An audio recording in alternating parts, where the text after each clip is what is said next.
Everybody hurry!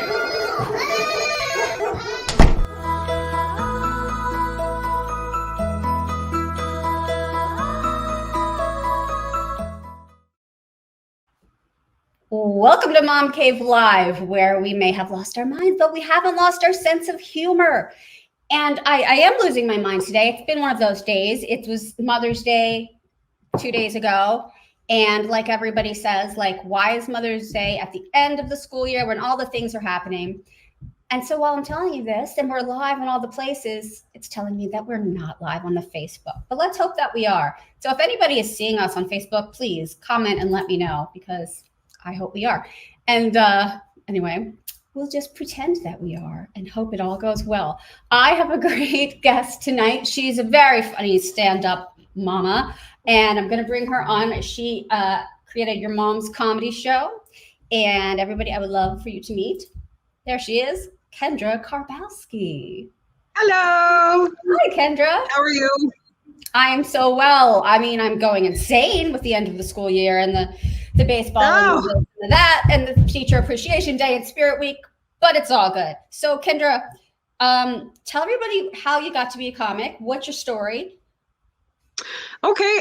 Well, I was newly married to my 2.0, and we moved to another state. Husband 2.0.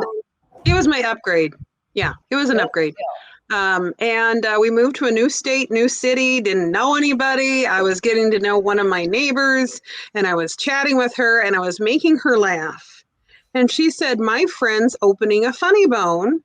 You should go audition. And I'm like, I've never done stand-up. I mean, I've done theater and stuff like that, but I'd never done stand-up. And I went down and I auditioned, and they said, they just laughed. They loved it.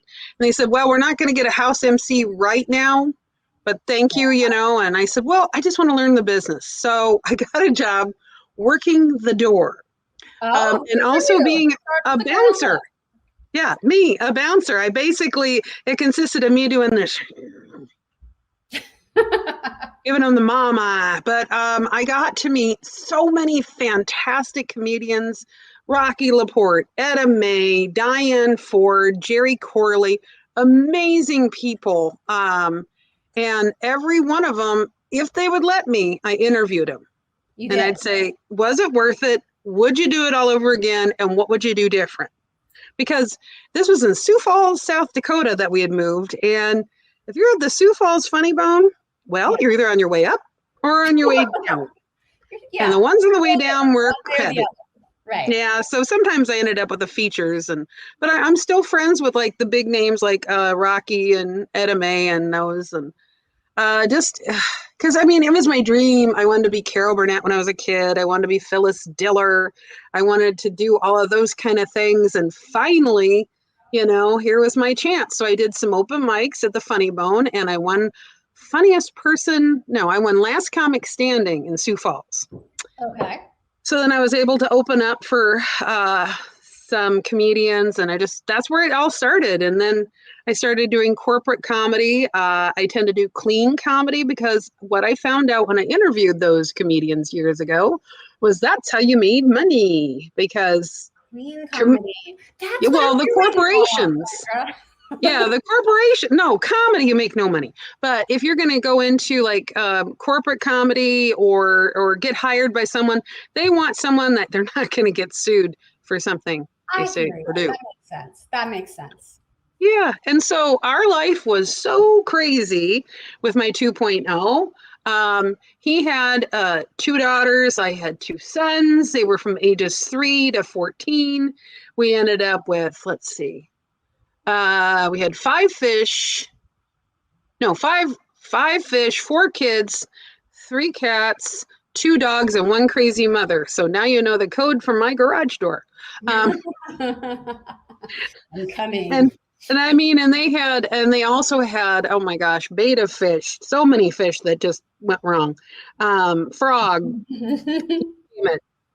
We had it either lived or died. It was just kind of interesting. And so, and we lived there for like 15 years, and then we moved back to Omaha, Nebraska, which is where I'm from, and that's where I am right now.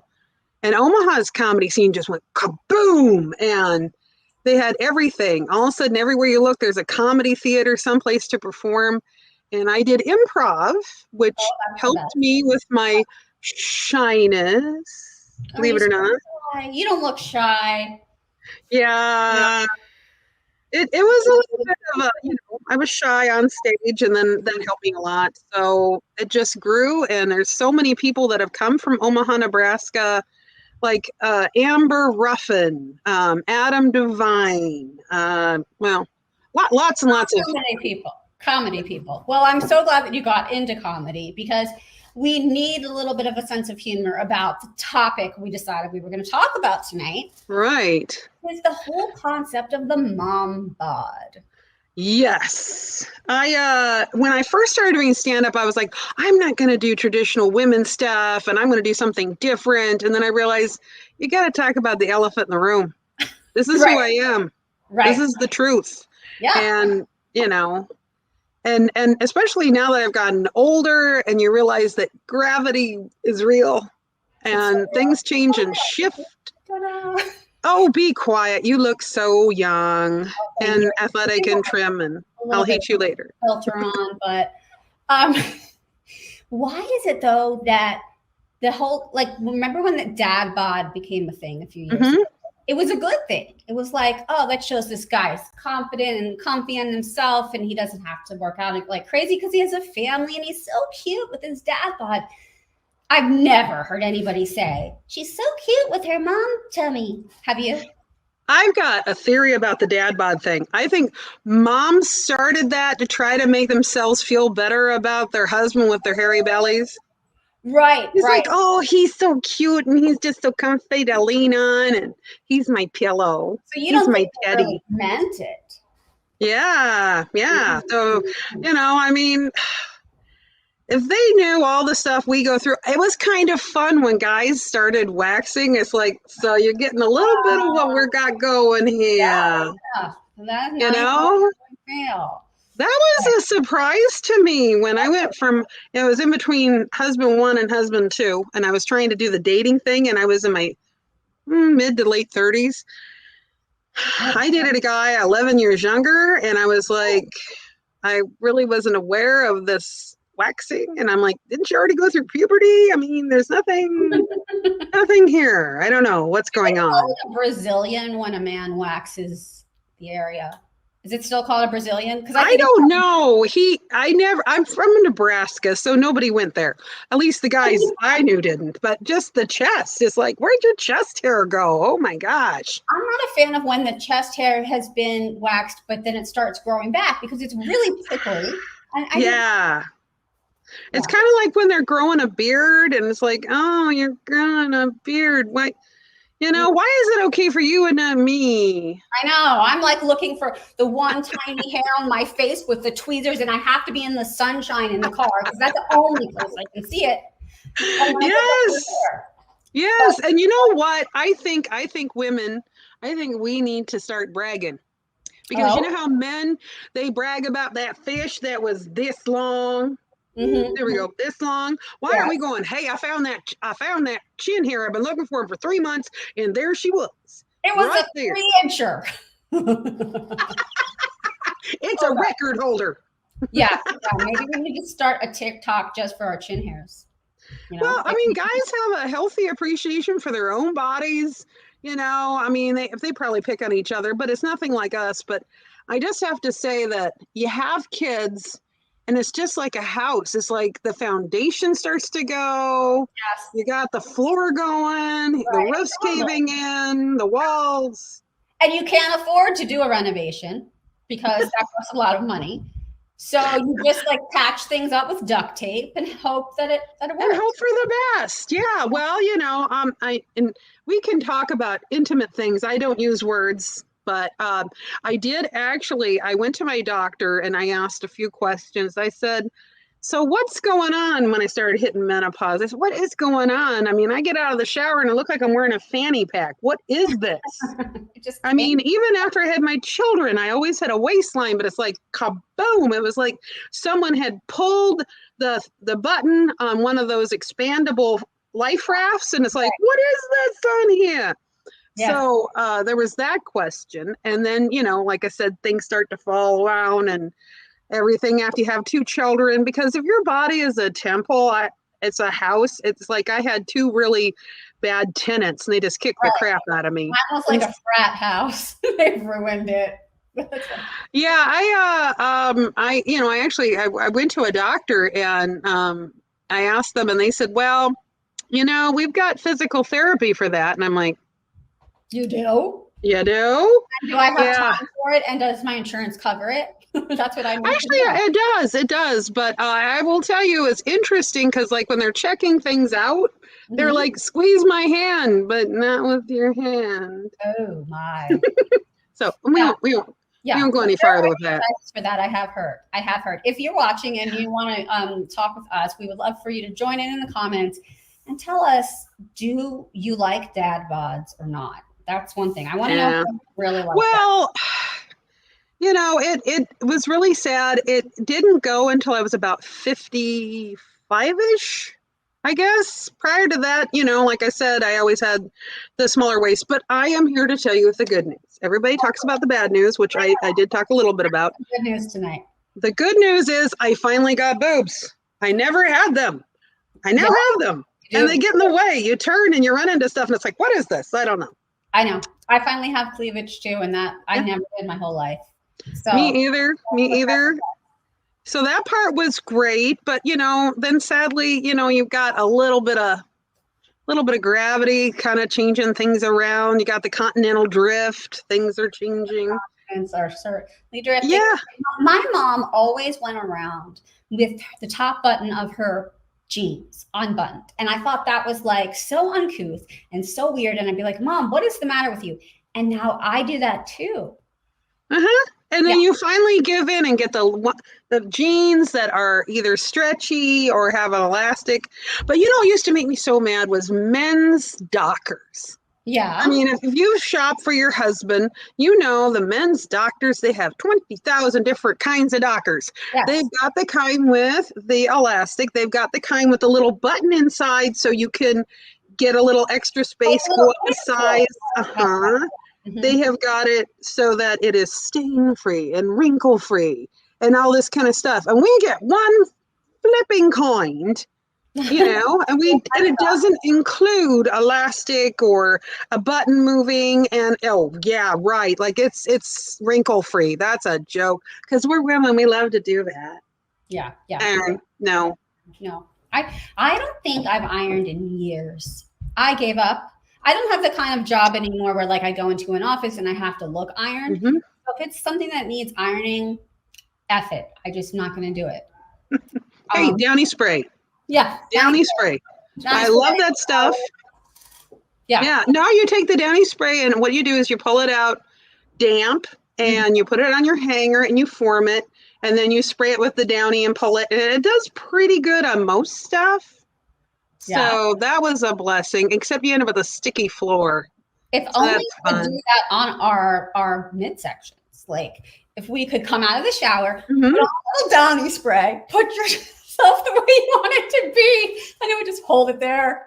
Downy spray. I guess, that's not happening. Yeah. So during the pandemic, I did a lot of binge watching, and there was a show I'd never seen before called Botched. Have you ever seen that? Oh yes, it's horrifying. Yeah, where they have those mix-ups, and man, it really started making me question some of my decisions. It's like, did I really need a double implant, or was one chin enough? I don't know. The more chins, the better. You know what? The more to love. I think a lot of the times we worry about these things when we're young because we're like trying to attract the males, right? And now, I mean, at least I don't care anymore. I'm married. I'm not going to be dating anytime soon. Right. So it's not about that. But my husband has always, as many things as I complain about with him, this is one he's very good. He's always said that it's only the gay male fashion designers that want women to be that skinny, and that real men like women to have some heft to them. And so he's always like actually telling me, oh, you gained weight, you look good, or don't lose any more weight. So I have him in my corner. It's lovely. Well, that's good. It's confusing. Well, I mean, but like if you look at Marilyn Monroe, that woman was a nice little hourglass. And, I came of age in the late 70s, 80s, and that. And who did we have? Cheryl Tiegs, Yeah. skinny girl, skinny little lips, skinny, skinny, skinny. I had the most natural, full, beautiful lips when I was younger. And I would use makeup to hide them and reline them because I didn't want these big puffy lips. And now it's like people are killing themselves. They're like sucking into shot glasses. And it's like, oh, girls, don't go there. Hey, I gotta ask you a question. I watched one of your videos and you guys said you were anti-Pinterest. I don't know if that was when you first started.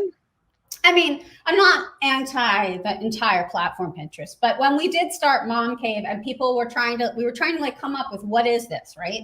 And back then, I think that the whole landscape of mom bloggers and mom vloggers and all was different. It was mostly all that really, be perfect like me and be the best homemaker and things. And then I would look at that and I would feel like crap. So that's why I started Mom Cave. But now we've got a lot more realness online. So that's okay. But almost too much. Much, right. We don't need to know everything we know now. But that's where it came from when someone was like, well, like what kind of, are you like mom bloggers? And we were like, no, we're like the anti-Pinterest mom. Like, don't do what we do. You're the hot mess moms. Yeah. Yeah. And now that's a whole thing. Have you heard about the black SUV versus the white SUV moms? No. Is this like the black and gold dress or something? No, and it's not about their actual race, as in like the white versus the African American moms who own SUVs. No, it's about the color of the SUV, right? Right. So is it like the horses in the West where you come in on the black one and you're a bad person, you come in on the white one and, oh, you're Glenda the Good Witch. Yes. Yeah. So apparently if you have a white SUV, you're like that mom that's got it all together and she's the class mom and your kids are on time and everything's great. And if you have a black SUV, you're a disastrous mess and a little bit like rebellious. Like we get to pick out the color of our car. Exactly. Okay, you're getting it because it's a good price or somebody else likes it. It's like, come on. I mean, I only got to pick out the color of one vehicle really in my life, and it was a beautiful electric blue. And it was a Durango when Durangos first started. Yes. And I'm like, God, this is a great car. Well, I was just hitting 40s or close. Let's see. Oh, I'm not good at math. 98, whatever. Okay. So anyway, I was getting close to 40. And you still haven't realized that the bloom's off, that you're maybe getting a little old. And it's like you're driving around this car and and somebody's looking at you, guys looking at you like, I'm still looking good. And then you realize it's the car. It's the car. It's the car. It's the car. For sure. Yeah. And I may. But no, with the Pinterest, when I first started doing comedy and stand-up, I had a thing about the perfect moms, and the perfect PTO mothers or whatever. It's like, here's my child Cayenne Sage's room. I made it with all recyclable materials myself. Yes. And I did it in I did it myself in my part-time when I was not homeschooling the whole neighborhood, raising feral kittens or training for a marathon. Right. And you wanted to smack that woman. You just want to picture her having a small breakdown in a closet eating her kids' chocolate candy. Oh, I think she's in a closet like drinking or something. More than eating chocolate candy. Nobody can do all those things well at once. I think we can do certain things well, and then everything else goes to hell, and then you switch it around. Yeah. Well, I enjoy doing my own solo comedy, which I do, and I do a little bit more of the menopause, older stuff. And then in 2017, so it's been 7 years since we started, I ran into another female comic because at that time, it was still not a lot of female comics. We were, you'd see a show and there's 4 guys and 1 female, and usually the female, some girl that's like scantily clad, and it's like, yeah, right. And I ran into another comic and we started talking about mom comedy. And we thought, well, that'd be a fun show to do. And so we did our first Your Mom's Comedy show. We had one other mom that was on. And the age range of the kids ran all the way from, like 9, and her youngest was 2. And then mine were, in their high school years, 20s, whatever. And it was a lot of fun to be with other moms and perform. And so hopefully at some time we'll get the other moms on here. But now we are at a point where the youngest, I think, kid is 7, and we've changed the lineup a few times. And then my oldest is 33, and I have a grandson who's almost 12. Congratulations. Yeah, we love him, and hopefully we'll get more grandchildren because the youngest one just got married. But to tell you how long I've been doing comedy, I have had this joke, and it still works. I just did it on a big Mother's Day show and you can't see the rest of the body, and that's okay. Where I say, I just want to clear up any misconceptions. I just want you to know I have had the baby. And I'm just trying to get rid of the last of that baby weight, but it's taken a while. I'm hoping by his next birthday. And then I do this joke when my youngest son is there, and I go, and you're turning 30, right? Right. Yeah, give it up. There's no. So we came up with Your Mom's Comedy Show, YER. And for heaven's sakes, if you look it up, make sure you put the word show on there. Because if you just go to Your Mom's Comedy, it is a website. It has nothing to do with mothers, and it has a lot of graphic sexual positions that aren't easy to do. Yeah, that we couldn't do if we tried anymore, probably. Well, you might break a hip. And, I'm getting older, so I don't want to have to explain that to the grandkids or the kids of why is dad wearing pink fuzzy handcuffs. No, that would be a terrible moment. Well, everybody go check out Kendra's Your Mom's Comedy Show. And find out all about it. Thank you so much for hanging out with me tonight. I have had so much fun. Thank you for having me. It's great. I can't wait to watch it. Okay. And it will stay in infamy on your website for a while. And your website is? Oh, thank you for the plug. I'm Jen from MomCaveTV.com, and you can find us on all the social media sites, but we're also on over 300 smart TV channels. So if you holy enchiladas, really? You just go on your TV and you can look up either the MomCave app, we have our own app, or you can go to like True TV Plus, Carbon TV, Binge. Awesome. We're on there. And YouTube. Oh, YouTube. It all started with the YouTube. So right now we are just basically Facebook is our main mode because I'm the only one managing it. The other ones have young kids. They're busy. They're at ball fields like you know. The other day one said, I'm performing with dirt in my hair because I had 5 games before our show. So, but so Your Mom's Comedy Show is only at Facebook, but you can find me on Instagram. And I think it's just Kendra _ Karbowski because that's enough to remember. Or you can find it on my YouTube channel. So, awesome. But I love spreading the laughter, and we love keeping parents saying one punchline at a time. Yes, let's celebrate our mom bods. It's been great talking to you. Have a great night. Bye.